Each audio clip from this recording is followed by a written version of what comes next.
ஊத்தனாங்கிறது இல்லாம அம்பாள் முன்னால நீர் எதிர்க்க நிக்கிறப்போ உங்களுடைய மனக்குறைகளை சொல்லிட்டு அபிஷேகம் பண்ணுங்க.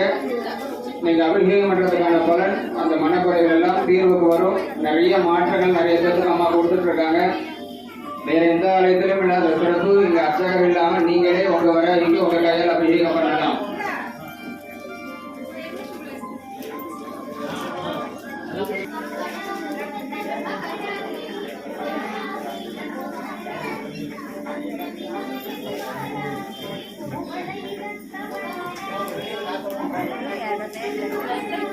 அந்தாண்டியே போயிட்டாங்க. உங்களுடைய அந்தாண்டியே போயிடும் அவர்கிட்ட எல்லாம் இவட்ட போறாங்க வர்றாங்களா.